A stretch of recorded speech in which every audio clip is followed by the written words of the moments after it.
Welcome, everyone. Today, I am delighted, pleased, humbled by the presence of the Honorable Judge Daniel Weinstein, who has been my mentor for more than a decade, has truly shaped my life. And I'm honored to bring him to you to discuss some deeper topics today in terms of personal motivations as to why a man like Judge Weinstein has devoted um, more than 5 decades of his life to peacemaking. Why did he start a foundation named Weinstein International Foundation that is changing the lives of women and men around the world? Why is he devoting so much time to Pepperdine University Strauss Institute, to our students, to global leaders and thinkers like Victor Baba, mentoring each one of us along the way? So if you join me today, it's going to be a delightful conversation, an organic conversation. These are not pre-planned items. We are going to have a fluid conversation coming from heart and mind, if you may. And Judge Danny Weinstein, welcome. Thank you. Thank you. Delighted to be here. Thank you, sir. My first question is, I think you have truly led a global movement, if I may say, in dispute resolution. I see you as a man who do not see cultural differences as something we ought to believe in. You see with equality around the world, you've given so much. And I want to, if I allow me, I want to get to the source of your motivation. I really want more people like you, Judge Danny. So tell me, where does this come from? Why did you devote such a large part of your life to dispute resolution, to mediation, and to giving?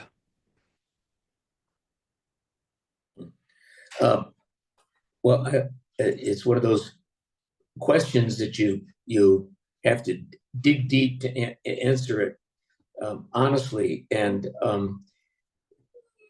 my reason, I think, for going into the world of dispute resolution full throttle after experimenting with the adversary system and all that stems way back when I was a kid, and I didn't like conflict.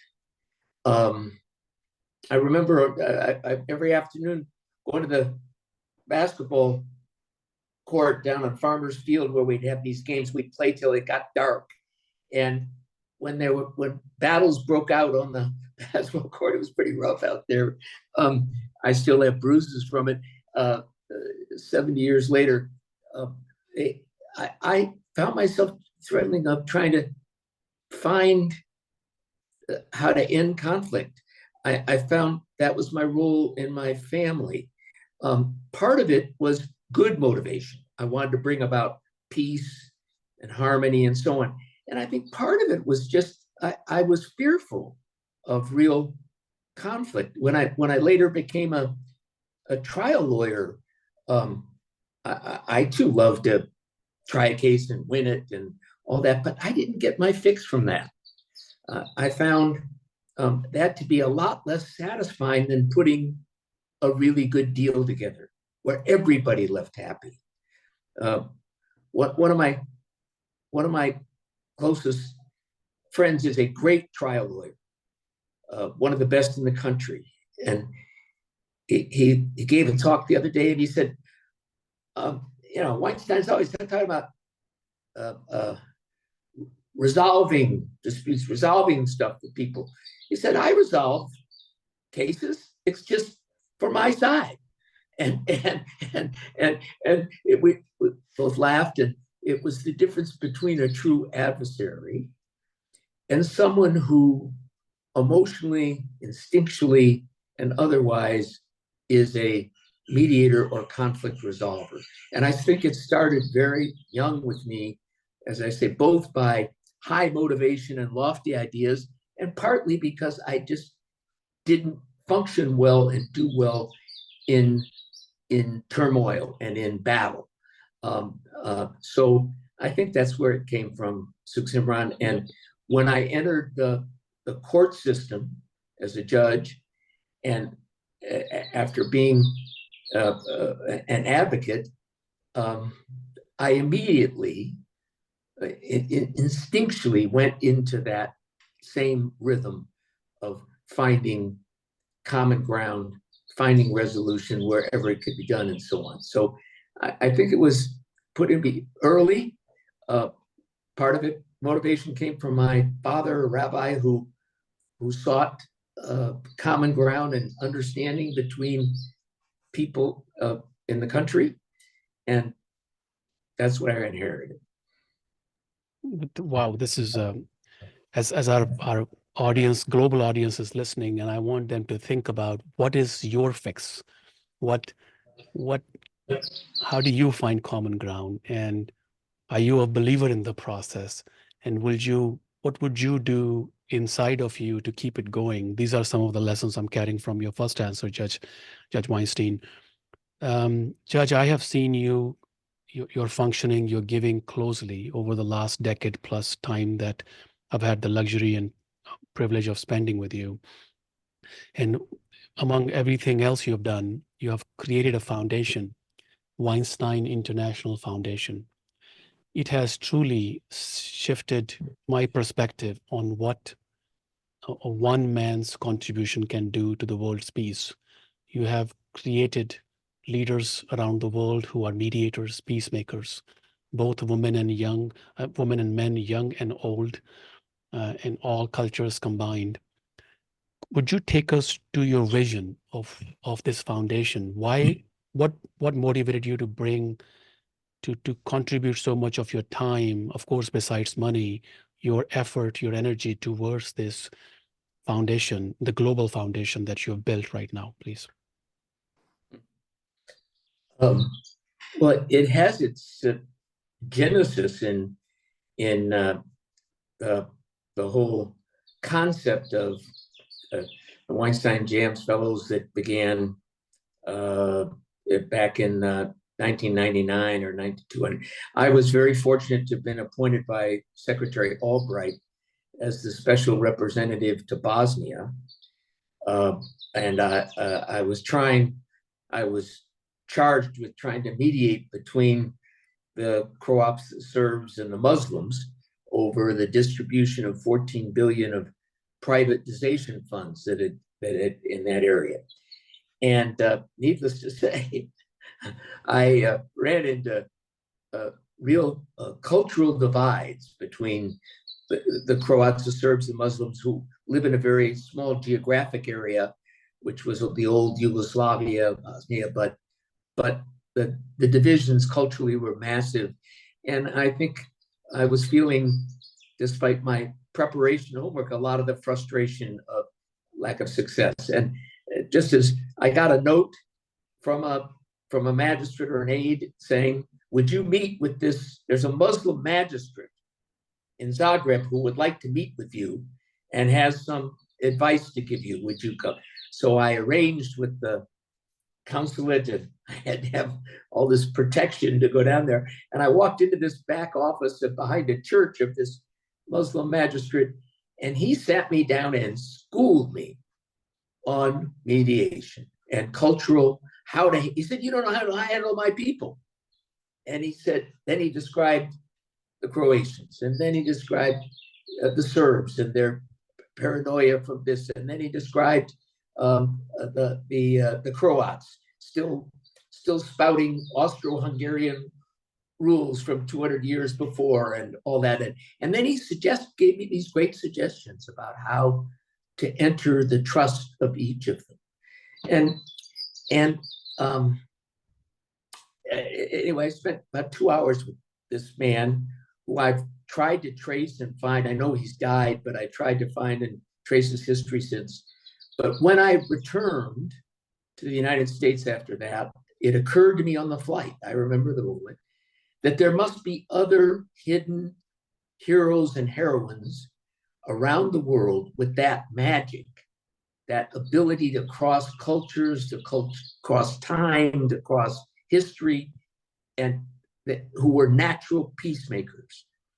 And so when I came back, I decided to start an organization to bring over 10 people from around the world to come and study for 3 months to a year in the United States, to learn our methodologies of mediation and to teach us theirs, and then to return to their countries and begin the process of inculcating their culture and their countries with the wonders of mediation and conflict resolution. And so over 20 years or so, we brought over some 200 hidden heroes and heroines who we found through the wonders of the internet. And we made the application very tough because we didn't find anybody easily, because we gave a good stipend. We made the application very tough, and we were stunned that we were getting 300 applications a year from all the corners of the earth, from Kyrgyzstan, Uzbekistan, from parts of the tips of Peru, from all the countries in Asia. And so we had with a wonderful committee, we picked 10 to 12, usually 12 fellows a year who came over and studied. They, after returning to their countries, stayed in touch. We helped them in various ways. People like yourselves and others went over and helped them or taught them from afar with the wonders of Zoom, techniques and methodologies of getting started. In some few cases, we funded a very modest beginning in different countries. And these people who we had no idea had those skills and so on, became, in many cases, the face of mediation in their countries. Many of them women in countries that had no tradition of women being leaders and so on. But whether it was Fadana from Kyrgyzstan or Khamina from Ecuador, or any of these people who, Ivana from Serbia, I mean, they're just, I could name 10 who became superstars in their respective countries and not only broke down barriers about conflict, but broke down barriers in countries that had been male dominated and where women had never held that power. So slowly this grew. Sukhsimran and I could, obviously, this is my love and I could talk about all day, but just, you say, how did the foundation come apart? These 150 to 175 now fellows from 80 different countries, almost on their own, with some help from our wonderful executive director, but mostly on their own, began to connect regionally and internationally. They began to talk to each other and help each other. They began to discuss regional problems over water, environment, commerce, arbitration, mediation, compacts, all this stuff. And suddenly we had a family of what I called a tactical squad, an inventory in our foundation of 180 trained mediators with the fire in their belly of conflict resolution, banding together to create an international force toward teaching mediation. And now, whether they're in Ukraine teaching, or whether we're in the Middle East, in Dubai, working with all the Mideast countries, or whether we're in South America, in Brazil, with regional problems there, it was with using our foundation and some of our resources as their tool. These imaginative, talented people, Thuy Do, a young woman from Vietnam, North Vietnam, who on her own became the first woman mediator in Vietnam with 4 kids and a husband in the army. She's now a leader in Vietnam. I mean, we have story after story of these people, and the common theme, the bind together thing, was despite your culture, despite your legal system, despite your age, whatever it was, there's a role for you in peacemaking and in dispute resolution. And police officers came, and teachers. And I know you've done a lot of work with people in special education. They all need help how to resolve conflicts peacefully and speedily. And so that's how it was born. It's now got a momentum of its own. As we say at Pepperdine, the wave has begun, and there's no stopping it. Thank you, Judge Danny. What I'm hearing from you is you like to find talent, you like to make them your allies, you build them up, and you give them a chance to connect with each other. And then voila, we have a family of global peacemakers. And of course, you invest your time, your energy, your thought, and you're giving along the way. And you're changing the world as we know it, Judge Danny. I'm truly impressed with all the work you've done. And a couple of notes. One, the foundation that Judge Danny connected with was JAMS Foundation. And we called it JAMS Weinstein JAMS Fellows.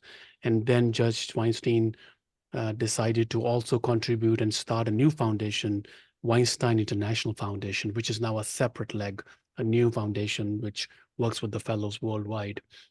And second, I serve as a board member on Judge Danny's foundation, and it's just been my honor, among other board members, to work with him and work with these amazing women and men around the world. Judge Danny, couple of going deeper into resistance. As you were also, I believe, one of the founders of JAMS, not just founders of a foundation like the Weinstein International Foundation, you must have faced in the earlier time resistance from lawyers or insurance adjusters or other people who said, what is this mediation? It's going to take my business away. For those of us who might be new to the field, people listening to our podcast today, share with us what, of course you didn't give up, I can see that, but what tools or ideas did you use to convert these people into the believers in mediation? Well, you pinpointed it well. Two of us, two other judges, well, actually three, but left the bench and to start JAMS and to try to take mediation across the United States when we started 40 years ago. And when you talk about resistance, there was aplenty. And you are also right to say that the biggest resistance came from the legal community, the lawyers, who understandably were frightened that this was going to replace their role. To convert lawyers to understand that mediation could complement their skills as a trial lawyer, and that it was a different art form, a different method of communicating with people, where you had to listen, where you had to have pay attention to what's going on consciously and unconsciously, a lot different than the rules of the trial court or the legal system, where it took different kinds of skills and persuasion. And very few people are just born with both. And it took years to begin to convert the legal system to embrace it and realize that it's a tool that they can make money from it when it's used commercially, and that it's a skill that needs to be learned. Even if you're born in Brooklyn, you're not necessarily gifted as a mediator. And it took a lot of time. In fact, we had some hidden allies. Our courts were greatly overcrowded. There was no room at the inn, great delay. And there were all parts of the middle class and lower classes who were getting, especially the middle class, who were getting shut out of getting help because legal help was so expensive and inaccessible. And mediation provided, once we learned how to complement the court system and not be a competitor with it, and the same with the legal system. And we had some hidden allies. You mentioned the insurance. The insurance industry, it turned out, in our country, was one of our biggest allies because interest rates had gone up in the late 80s, 90s, very high, and they were carrying cases and paying huge attorney's fees. And it settled 3 years later for some modest amount of money. And they said, why didn't we do this 3 years ago? We spent $1 million on legal fees and costs. And those of us who started in this, doing it, had case after case after case that was 3 years old, 4 years old. And we settled it in an afternoon. And the parties would turn to us and say, why didn't we do this at the beginning? Why did we carry this on? And then as we began to travel to places like your country, India, and other places in Eastern Europe and so on, where cases had festered for 7, 8, 9 years, sometimes before people got their day. The delivery of a process that could be done fairly inexpensively in a safe place, could be done in any culture or legal system and be consistent with the rules, was like, why have we, like the Minister of Justice of Georgia stood up, the country Georgia, stood up one day and said to a huge crowd that we had there in Tbilisi, she said, ADR, alternative dispute resolution, in Georgia, the alternative is litigation. The first stop is mediation. We've had it backwards for many, many years. Litigate first and then talk settlement or mediation. It just makes it, you ask, how did it sell itself in the United States? And how is it selling itself all over the world? Taught in law schools everywhere now, young people with the same resistance. It isn't easy. Everybody faces it in their country, but it sells itself because it just makes sense to explore in 90% of conflict or 95% to explore a compromise resolution before you go to battle. And that's now happening worldwide in different cultures, not as fast as we'd like, not without resistance, but that the wave is there, the tide is there. And we have young people throughout the world who are committed to it. And gosh knows, at this time in our world, we need it. Thank you for that closing, Judge Danny. Just a couple of words, and then let's go to where you ended, that we needed at this time. I wanna come back to that in a second, Judge. You said mediation makes sense. I think those 3 words are just beautiful and powerful. Simple, mediation makes sense. Love that. Judge Danny, as you know, you have come and guest lectured as well to the judiciary in Africa. Some of them were trained by us at Strauss Institute, who have received their master's in dispute resolution. And one of the chief justices of a country at a recent Chief Justices Conference in Kampala, Uganda, said that ADR is African dispute resolution. It reminds me of your story from Georgia. Judge, moving on to the present times. Can I add that in Africa, which is the most fertile ground we found for the development of mediation, and the reason for it is because it was so compatible with many tribal customs there. It was only through colonialism and the imposition of foreign legal systems, whether it was the Belgian, the French, or the English, or whatever it was, that took away.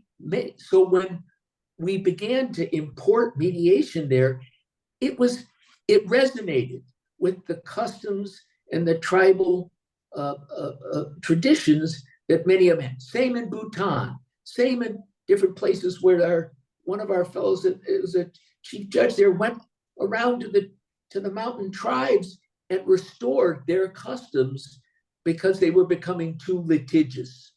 and filing too many lawsuits as opposed to resolving things completely.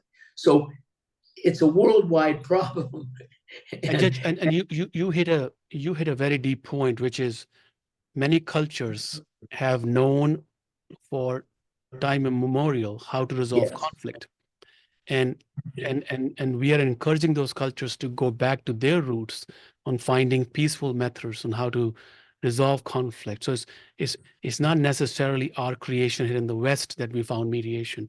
And I love that. Well said. Well said. Yeah, I love that you brought it up. And Judge, I've with you, I've been to Kenya. We've worked in Uganda, Rwanda, Ghana, and I can see, among other places in Africa, and I can see, absolutely, you're right, the vision and the need and the competence level, the excitement and the energy of the people on the ground is so amazing. And I definitely agree with you. We're going to find best of leaders in the world coming from Africa in dispute resolution as we speak. Judge, Well, they have another thing. I apologize for not, but they have the concept of, is it Shingasa?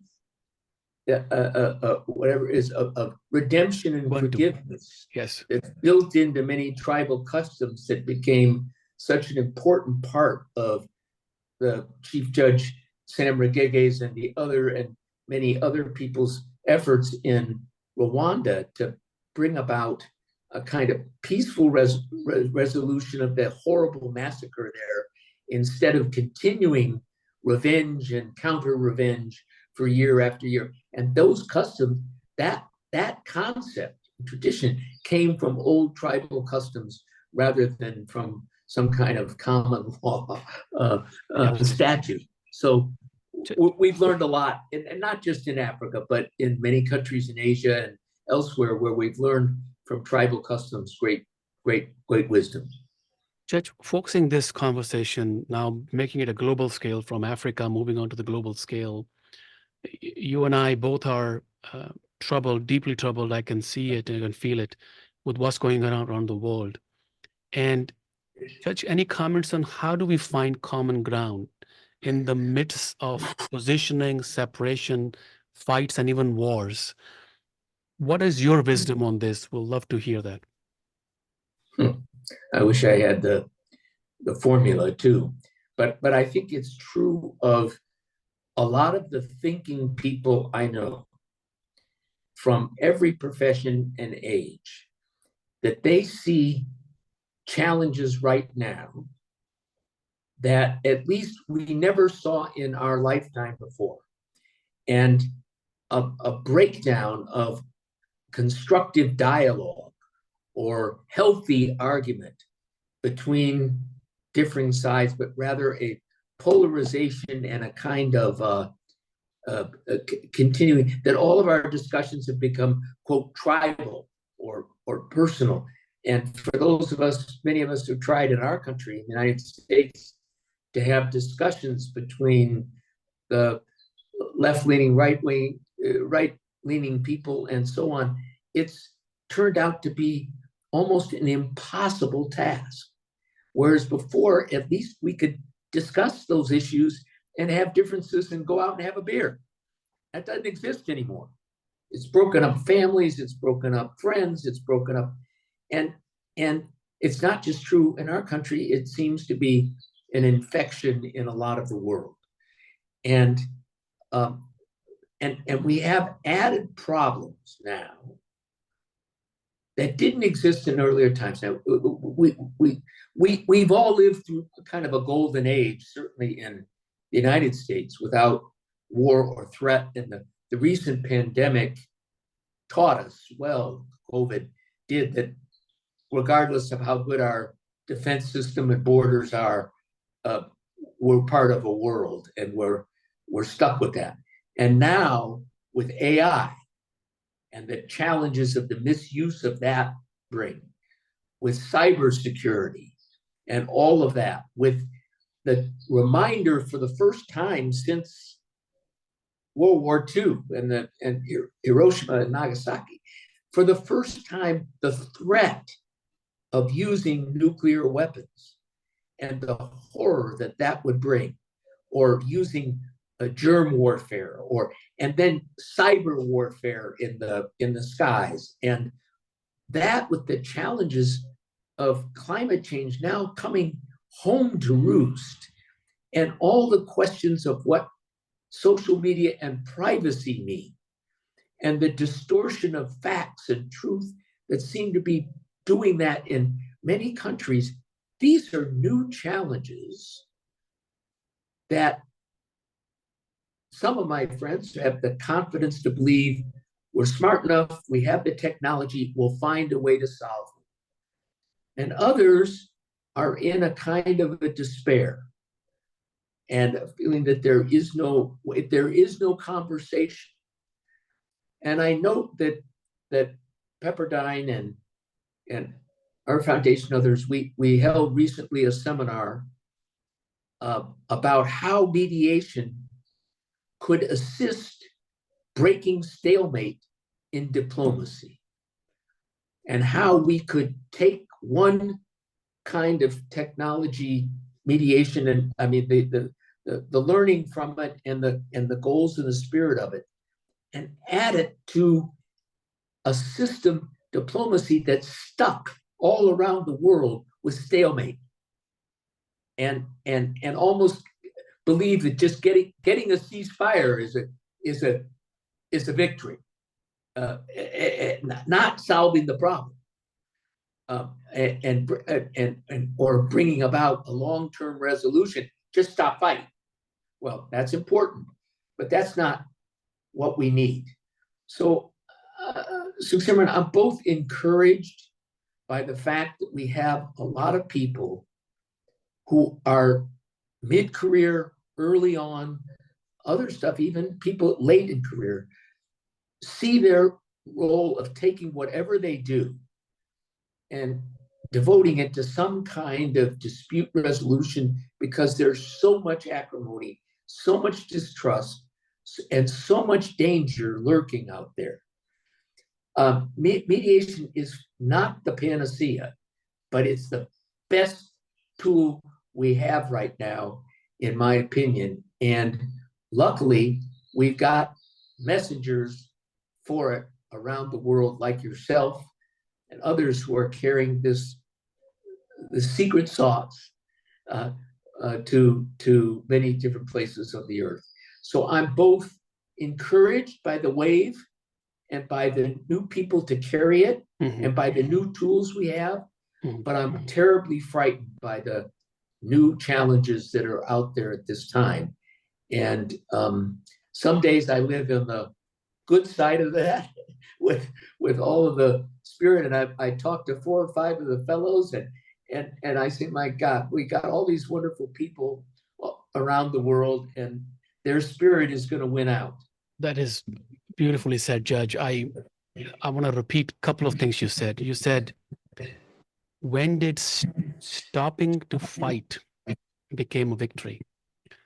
When did that become a victory? We should think of long-term solutions. I thought that was just beautifully said. And you also said that the best tool we have right now is to listen and to be engaged and to de-escalate and to be encouraged and to find hopefulness in each other. Judge, those are golden words and golden pearls of wisdom. I want to tell our audience today that this is not the end, this is the beginning. Judge Danny, I want to formally thank you for not just today, but for every day that you have touched my life. And you've been a blessing to me, sir, among many other people, and truly impacted me deeply and changed my soul for the better. Thank you, Judge. Thank you, sir.